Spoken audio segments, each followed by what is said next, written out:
ఇప్పుడు కాంగ్రెస్ వచ్చినాక మీ ఆటో డ్రైవర్ల పరిస్థితి ఏంది?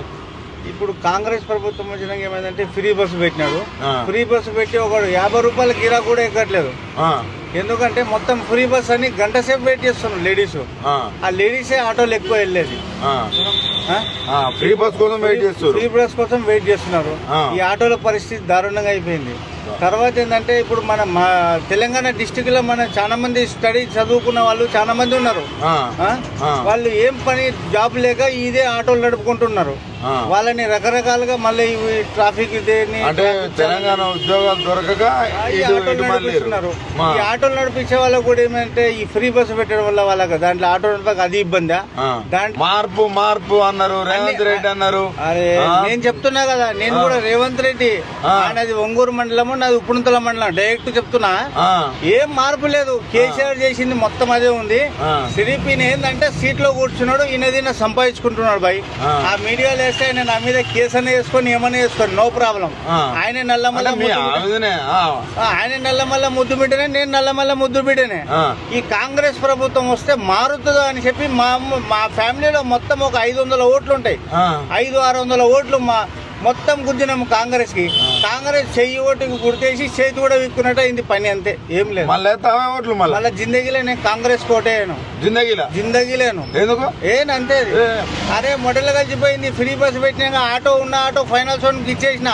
పిల్లలు మంచిగా ఫ్రీగా కాలేజీలో ఫీజు కట్టి డబ్బులు కట్టి ఫ్రీగా లేకుంటే నేను పైసలు పెట్టి కాలేజీలో చదివిపించుకుంటే ఇప్పుడు అది ఆటో నడవక పిల్లల ఫీజులు అప్పులు చేసి కట్టుకుంటున్నా.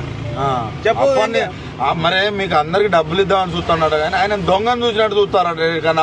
ఏమి ఇచ్చినాడు? ఏడికన్నా అప్పు పోయింది అనుకో, తెచ్చి మీకు ఇద్దామంటే నన్ను దొంగను చూసినట్టు చూస్తారు. ఏడిదైనా అంటాడు.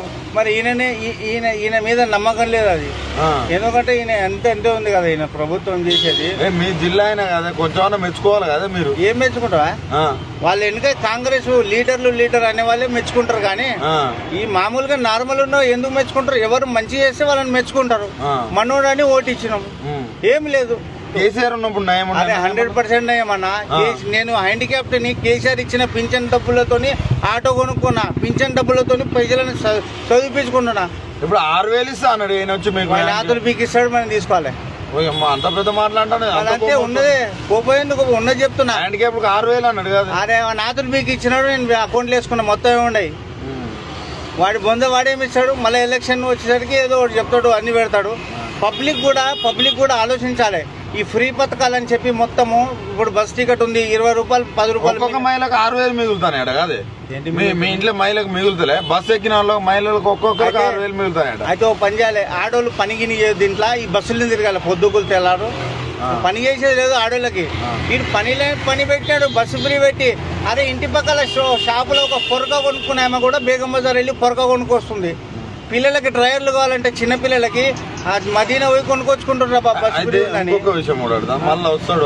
ఒకసారి ఏదో అయింది, 2,000 ఇస్తా ఓటుకు, లేకపోతే 3,000 ఇస్తా, లేకపోతే మీ ఆటో కొనిస్తా ఒక్కొక్కరికి అంటాడు. వేస్తారా ఓట్లు? మరి డబ్బులు తీసుకొని వేసేవాడే బేకార్, వాడి లైఫే వేస్ట్. వాడు డబ్బులు తీసుకొని ఆటో. ఒకవేళ ఇట్లా మాయ మాటలు చెప్తారా? మళ్ళీ ఏ మాటలు చెప్తారు? మాయ మాటలు అంటే నమ్మేటోడు వాడు జీవితం నాశనం చేసుకొని చేస్తారు. చదువుకున్న పిల్లలు వేయరు.